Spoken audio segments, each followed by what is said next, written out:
Praise the Lord. Hallelujah. പ്രിയ സഹോദരങ്ങളെ, ഈ ഒരു സാബത്ത് ദിനത്തിന്റെ എല്ലാ ദൈവാനുഗ്രഹങ്ങളും നേരുകയാണ്. എങ്കിൽ നമുക്കറിയാം, നാളെ മുഖ്യ ദൂതന്മാരുടെ വിശുദ്ധ മിഖായേൽ, ഗബ്രിയേൽ, റഫായേൽ മുഖ്യദൂതന്മാരുടെ തിരുനാളാണ്.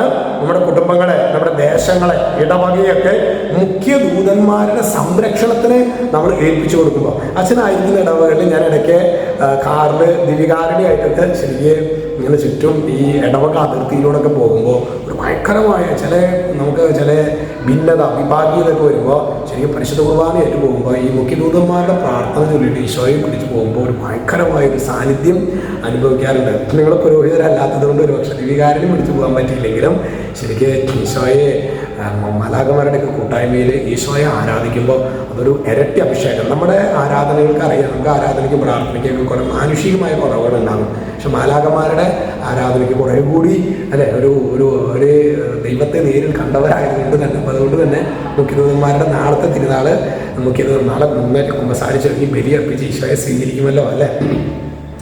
ഇന്ന് നമ്മൾ ധ്യാനിക്കുന്നത് പുറപ്പാട് പുസ്തകം 13:22. നമ്മുടെ വചനം പറയുന്നത് എങ്ങനെയാണ്? പകൽ മേഘസ്തംഭമോ രാത്രി അഗ്നിസ്തംഭമോ അവരുടെ മുൻപിൽ നിന്ന് മാറിയില്ല. അതായത് നമുക്കറിയാം, പഴയ നിയമത്തിലെ ദൈവത്തിൻ്റെ സാന്നിധ്യം, ഇന്ന് നമുക്ക് പുതിയ നിയമത്തിലെ ദിവ്യകാരൻ എന്ന് പറഞ്ഞ ദൈവത്തിൻ്റെ ഏറ്റവും വലിയ സാന്നിധ്യമാണ് അല്ലെ, യേശുവിൻ്റെ ഏറ്റവും വലിയ സാന്നിധ്യമാണ് ദിവ്യകാരന്. പക്ഷെ അവർക്ക് അന്ന് അത്രയും ശ്രേഷ്ഠമായൊരു സാന്നിധ്യം ഉണ്ടായിരുന്നില്ല. അവർക്ക് ലഭ്യമായ സാന്നിധ്യം എന്ന് പറയുന്നത് ഈ മേഘസ്തംഭത്തിലും അഗ്നിസ്തംഭത്തിലുമായിരുന്നു ദൈവത്തിൻ്റെ സാന്നിധ്യം. മേഘസ്തംഭം നിന്ന് കഴിഞ്ഞാൽ അവരുടെ യാത്ര നടക്കും. അഗ്നിസ്തംഭം മൂവ് ചെയ്യാൻ തുടങ്ങി കഴിഞ്ഞു കഴിഞ്ഞാൽ പകൽ മേഘസ്തംഭം, അപ്പോൾ അവർക്ക് ചൂടുന്ന രക്ഷയായി. രാത്രി അഗ്നിസ്തംഭം അവർക്ക് വഴികാട്ടിയായി, വെളിച്ചമായി.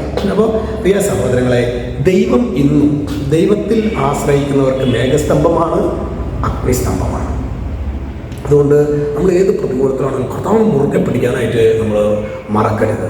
പ്രത്യേകിച്ച് സാബത്ത് ദിനത്തിലൊക്കെ യേശു ഉയർത്തെഴുന്നേറ്റ ഉത്ഥാനത്തിരുന്നാളാണ്. ഓരോ ആഴ്ചയിലെയും ഉത്ഥാനമാണ് ഞായറാഴ്ച നമ്മൾ ആഘോഷം. അതാണ് ഞായറാഴ്ച കടമുള്ള ദിവസം എന്നൊക്കെ പറയാൻ കാരണം സഹോദരങ്ങളെ. വെള്ളിയാഴ്ച ഈശോയെ അടക്കി, ഞായറാഴ്ച ഉത്ഥാനം ചെയ്ത ഈശോ, ആ മരണത്തെ തോൽപ്പിച്ച് ഉത്ഥാനം ചെയ്ത യേശു നമ്മുടെ ജീവിതത്തിലെ പ്രകടമായ വിധത്തിൽ ഇടപെടാനായിട്ട് നമ്മൾ അനുവദിക്കേണ്ട ദിവസമാണ്. അപ്പോൾ അതുകൊണ്ട് തന്നെ ഞായറാഴ്ച അന്ന് പ്രാർത്ഥനയുടെ ദിവസമാക്കണം. അന്ന് നന്നായിട്ട് ബലിയർപ്പിക്കണം, സമയമെടുത്ത് ബലിയർപ്പിക്കണം. അന്ന് ഷോർട്ട് മാസം തേടി ദൈവമക്കളെ നിങ്ങൾ പോകരുത്.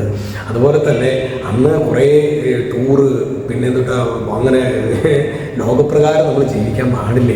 അന്ന് ശരിക്കും വ്യക്തിപരമായി പ്രാർത്ഥിക്കണം. കുറച്ച് നേരം പേഴ്സണൽ പ്രയർ, അങ്ങനെ പദം കേട്ടിട്ടുണ്ടാകാവോ? പേഴ്സണൽ വ്യക്തിപരമായ പ്രാർത്ഥനയ്ക്ക് ജപമാല ചൊല്ലാനായി, വ്യക്തിപരമായിട്ട് ജപമാല ചൊല്ലാൻ, വചനം വായിക്കാനൊക്കെയുള്ള അവസരമാണ്.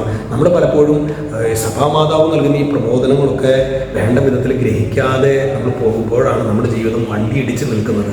ഒരു സന്തോഷമില്ല, ഒരു സമാധാനമില്ല, ഒരു സ്വസ്ഥതയില്ല. എന്നിട്ട് ചോദിക്കും, അച്ഛൻ എങ്ങനെയാണ് ഇതുപോലെ സന്തോഷം കിട്ടുന്നത്?